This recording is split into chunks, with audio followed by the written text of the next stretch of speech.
Hello everyone, Luke here from Australian Off-Road. We've got a Quantum Plus here, so this has just come out of production, so it's not fully finished yet.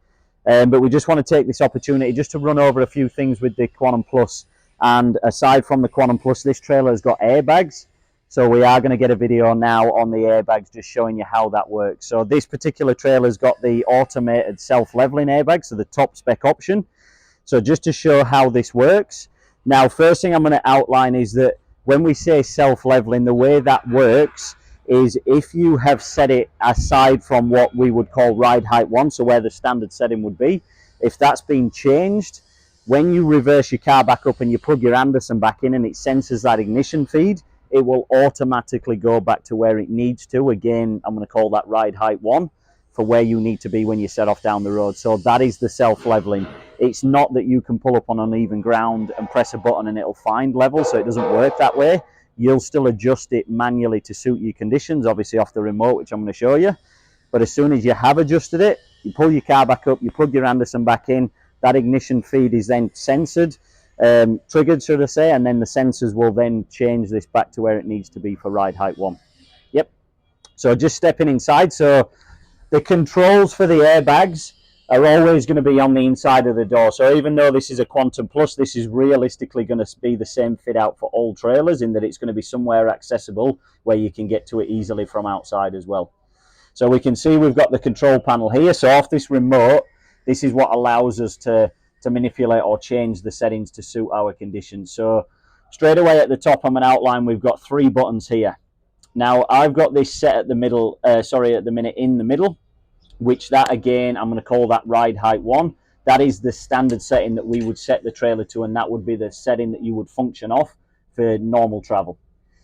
To the left of this, we've got one that shows that the body is slightly raised from the wheel, so we can see we've got a bigger gap between we'll say the wheel arch and the tyre here, which means that if I press this button, the trailer is going to lift. So that's going to go to its maximal setting height-wise, which is obviously good for creek crossing, somewhere where you need a bit more clearance underneath.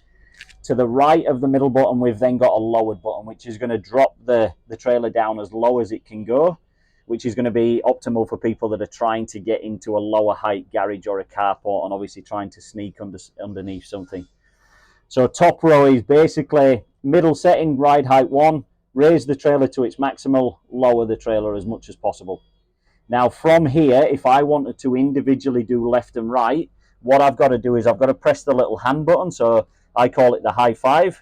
If I press this in and hold it, we will then see that the controls are going to move down to here. So now we've got green buttons down here instead of the top row, and we've got an orange illumination on each side. So left and right, this is going to work from, and I've got up and down. So if I then press left, so now again, I've got a green illumination around the left side.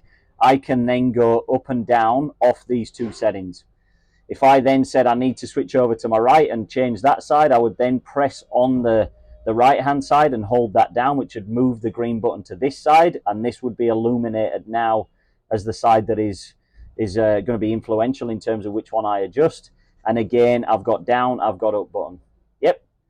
So switching just to show you one more time from right side, which we're currently on, left side, again down and up. If I then want to come back up to the top row and work the whole thing together instead of independent sides, if I just want to raise the whole trailer up, I would again depress the high 5 button, and then I'm going to go back to this top row where I can just simply adjust both bags at once to go up or down or back to the normal setting.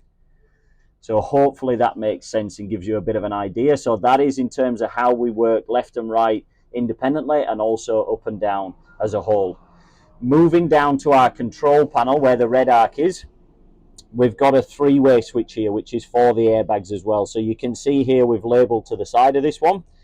Now we've got 3 functions. We've got off, we've got vehicle, and we've got manual. So just to give you a brief outline on each one, if I put it in off mode, that shuts the system down.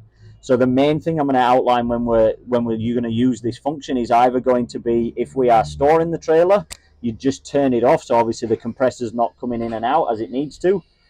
Or big one is going to be in terms of maintenance. So let's say your trailer comes in for a service and we need to jack it up and take the wheels off. We would switch that into the off mode. Because if I leave it in any of these two other settings, I'm going to be trying to compress the bag, and the bag's going to be working against that, trying to obviously keep that air in there and keep that height. So if anything, in terms of jacking up, removing wheels, servicing, if you're out on the road and you have a blowout, you're going to turn this to off, and then you're going to jack the trailer up from there. Vehicle mode is what I leave it in to sense that ignition feed, what I spoke about earlier, in terms of having that feature of the self-leveling, that it'll bring it back to ride height 1 for you.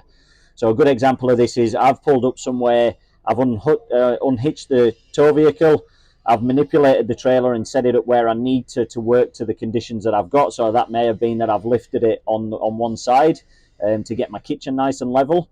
If I leave it in vehicle mode, as soon as I pull the car back up and turn the ignition on once I've connected that Anderson, it is automatically going to go back to where it needs to be in terms of traveling down the road. So this is a great feature for obviously them times when you're in a rush and you just want to get up and go. If you've got it set in vehicle mode, which is what majority of the time it will be in, every time you turn your car back on, it's going to make sure it goes back to where it needs to, so you can drive down the road confidently knowing that it's at the right height that it needs to be. Manual mode, so the last one that we've got on as toggle switch or as three-way switch, is going to be for if you want to leave it at a particular setting. So for instance, as an example for use of this, if I lowered the whole trailer down and I wanted to drive it into a garage to get it in for storage, I would set it in manual mode, I would lower it all the way down, and I would leave it in manual mode. So then regardless of what I'm doing in the vehicle, it's not going to sense that ignition feed, and it's not going to go back to the ride height 1. It's going to stay wherever I leave it.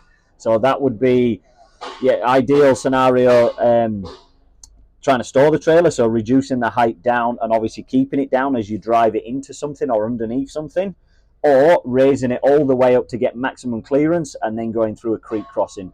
For them kind of predicaments, you would leave it on manual mode and it's going to stay where it's been set to. Vehicle mode, obviously going back to where it needs to every time the car is turned on and off. So hopefully that makes sense. It gives you a brief outline of how to use this.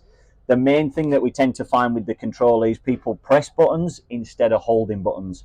So just to recap on that, if we do want to go left to right, you've got to press the little hand, the high five, hold that down until you then see the green buttons come down to the left and the right.